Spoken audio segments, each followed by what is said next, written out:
mask mandate is underway in Greensboro. How it's going so far in the first few hours.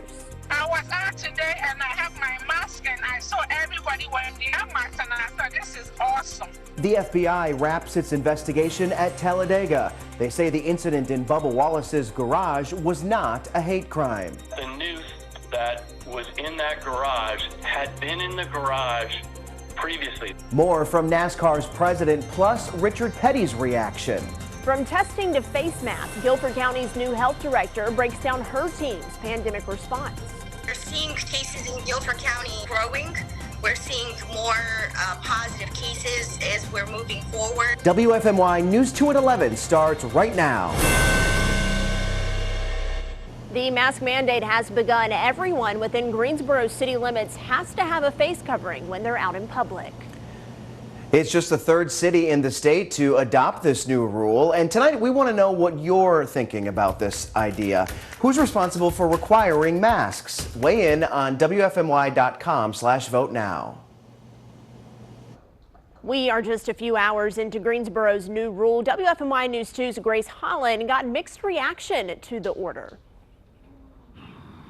It seems like most people are complying with the mask order. When I was downtown, many people had their masks on, and those that didn't had masks with them. But there are still some people trying to figure out what this means for them.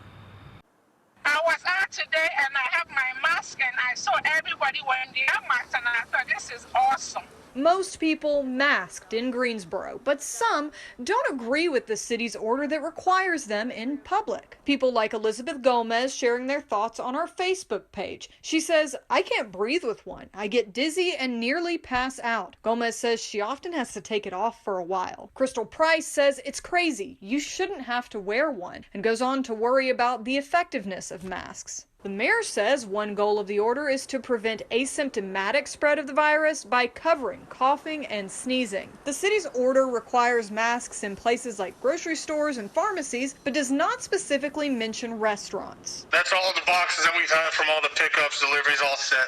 Dennis Studer at the Brooklyn Pizzeria is putting the new mask requirement into practice too, and he told customers on social media, but some disagreed with the decision. There's 3 ways to order food from us.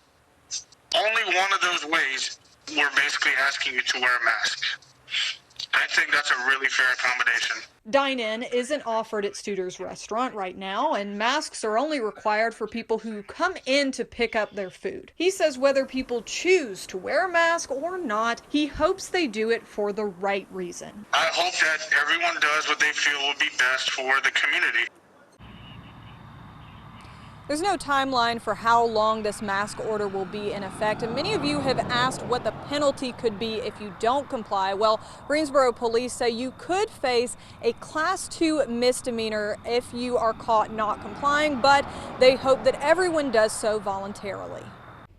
Grace, thank you. Now, there are some exceptions to Greensboro's mask rule. Children under 12 aren't required to wear one. If you go to a restaurant, you don't need one at the table. You also don't have to wear it while you're swimming or while you're getting dental services. If a police officer needs you to remove your mask, you can take it off, and you don't have to wear it in private. Winston-Salem Mayor Alan Joyne says he's considering making masks mandatory in his city if the governor doesn't mandate it on the state level. We could hear that decision as soon as tomorrow. Well, we ask you who you think is responsible for requiring masks. More than 2,700 of you have voted in our interactive question. 57% say it's a personal responsibility. 36% of you believe the governor is responsible. Only 6% believe the city or the county should be responsible. The investigation at Talladega Motor Speedway is complete. The FBI says it will not charge anyone with a hate crime. They say the noose found in NASCAR driver Bubba Wallace's garage had been there since October. They say no crime was committed. A statement from NASCAR tonight reads in part, "We are thankful to learn that this was not an intentional racist act against Bubba. We remain steadfast in our commitment to providing a welcoming and inclusive environment for all who love racing." Luke, today's news is getting a lot of attention and some questions. Yeah, Chad, this really has gone from a heinous act to more of a confusing one in a sense. NASCAR stating Bubba Wallace was not a victim in a hate crime. Instead, it was a pole rope, that was mistaken for a noose. NASCAR President Steve Phelps commented on the update. We are continuing our portion of the investigation to try to determine why there was a rope fashioned into a noose, which obviously happened sometime last October or before. And we'll do that. This is a great conclusion for us and for Bubba, that he was not targeted. In Richard Petty Motorsports, the team Bubba races for also released a statement saying in part, quote, as a result of further investigation by the FBI, it was found the item was not directed towards Wallace or members of the team. No member of Richard Petty Motorsports nor Wallace had any involvement with the presence of the rope. Now, there's still much more to dive into in regards to this investigation and what happened at Talladega Speedway, and we'll do exactly that coming up during sports in the next 10 or so minutes. Well, Wallace's mother talked about the incident and her son's call for a Confederate flag ban in NASCAR. She says the recent deaths of Ahmaud Arbery and George Floyd sparked her son's activism.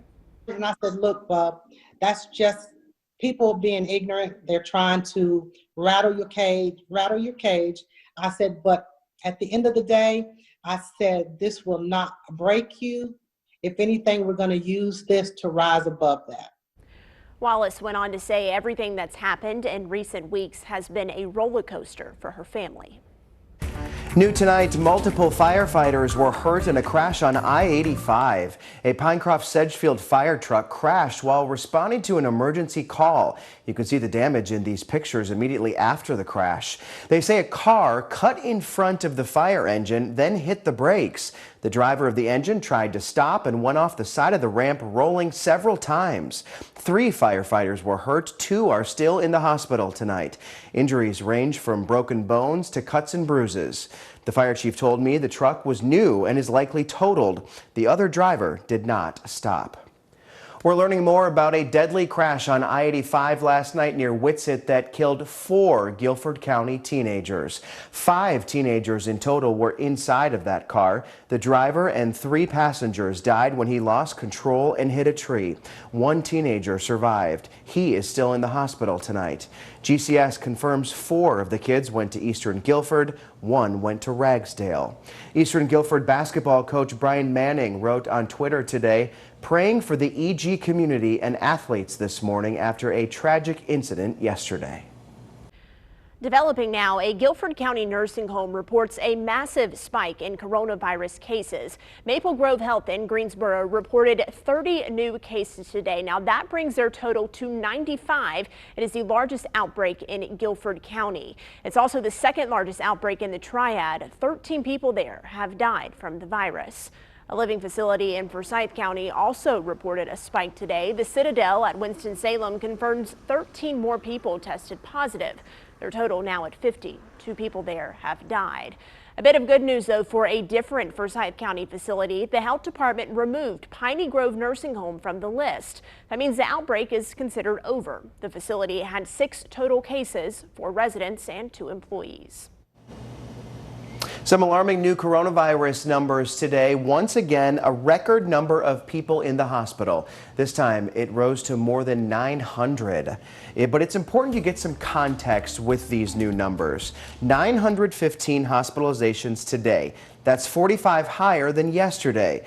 It's important to note this likely didn't happen overnight. It's really a more complete picture of the state. You see, yesterday, just about 70% of hospitals were reporting their number of patients.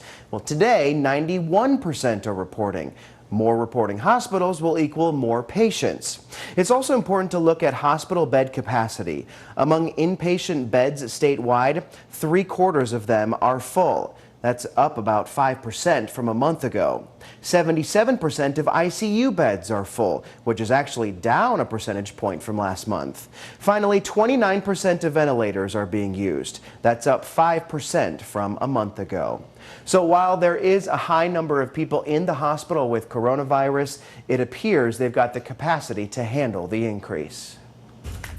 New at 11, North Carolina lawmakers passed another bill aimed at reopening state businesses. This time they want to reopen amusement parks, arcades, fairs, party venues, and more. All are currently closed under Governor Roy Cooper's Phase 2 order. If this passes, the businesses could open immediately with some social distancing rules, and you've heard them all before.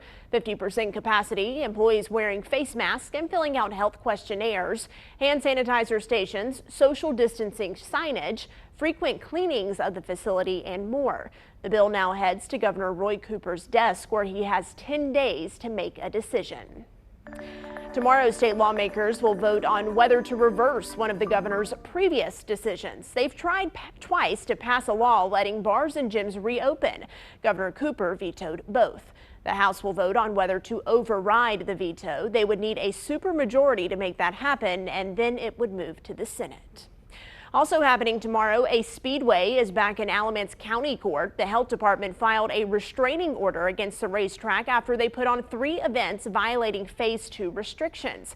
We expect the judge to make a decision tomorrow, and we'll keep you in the loop. Imagine the biggest promotion of your career in the middle of a career-defining pandemic. That's basically the situation for Guilford County's newest health director.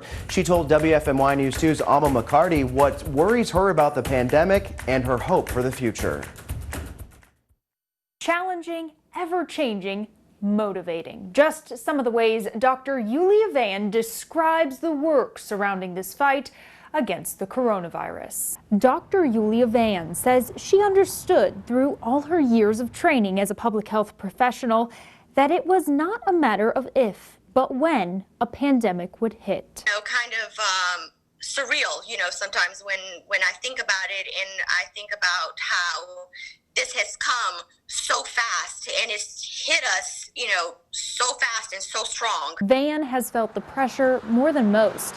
She was promoted to the county's top health official just over a month ago. She's had to hit the ground running as hospitalizations and cases continue to rise. That is worrisome, and it's something that we're, motivated to make sure that we're changing that direction, and we're doing everything that we can and everything that is in our power to do. However, we can't do it alone. Dr. Van says the health department has been getting more resources because Guilford is considered high risk. She's hoping for expanded testing, both who gets tested and how much testing is available. Identifying somebody who's positive as soon as possible is going to help us find their contacts, is going to help us go through that isolation process with that individual, and is really the method for stopping the spread. As her team works tirelessly on their end, she's asking you to play your part. Wear a mask and social distance. She's also calling for patience. It's really hard for everybody to wrap their minds around the fact that things are different now, and everybody's waiting for that. So when is this going to end? And the answer is, we don't know. In Greensboro, Alma McCarty, WFMY News 2. The triad hearing from another health expert tonight. Dr. Anthony Fauci had a busy day testifying on Capitol Hill, but he made time to speak with Winston-Salem State University's Chancellor, Elwood Robinson. Their conversation touched on a myriad of topics, including a coronavirus vaccine. We hope that we will have a candidate that will at least know whether it works or not by the end of this calendar year and the beginning of calendar year 2021. Chancellor Robinson asked Dr. Fauci what it would take for him to feel comfortable reopening universities. Fauci pointed to the % of positive tests in an area as an indicator. It's got to be the low single digits, number one. Okay. A few percent at the most. And number two, it has got to be in a situation where the number has been consistently going down, so that the momentum is in your favor. On Monday, 10% of tests in North Carolina came back positive, up from 8% on Sunday. Dr. Fauci said North Carolina is a state to watch as our numbers continue to rise. Watching thunderstorms this afternoon and evening, well, wasn't very exciting. Many of us did not end up getting rain, and if you did, it lasted for only a short period of time. The good news, nothing damaging out there, but the bad news, no beneficial rain. We've actually started to dry out a little bit over the last couple of weeks. Your garden may be noticing. Temperatures right now are muggy and warm. We are in the mid to upper 70s, kind of notable for this time of night to still have that warmth, and part of the reason that we still are that warm is this, the dew point temperature right there hovering around 70. You don't get a low temperature cooler than that. So we will have a muggy night of weather and that mugginess lingering into tomorrow morning. Now, if you're looking for lower humidity air, I do think there's some hope for us. By the middle of the afternoon tomorrow, some of that drier air does move our way. It should be a mainly dry Wednesday, by the way. Any threat for a storm is low, and the better chance for that is really south of our area. So bottom line, Wednesday, a little bit lower chance of rain than what we had for today. Still warm in the mid 80s, slightly less humid. Calling for a high of 85 degrees. That's going to be your Wednesday. Of course, you can hold me to that as always. Now, coming up, we'll talk a little bit about this, the dust coming off of Africa. Is it a big deal? Do you need to worry about it? When's it coming? That's next. Well, if you are planning a trip to the beach, listen up. Health officials say Myrtle Beach could be a coronavirus hotspot. Plus, a woman south of here escapes the near deadly grip of coronavirus. Her warning to young people. Next.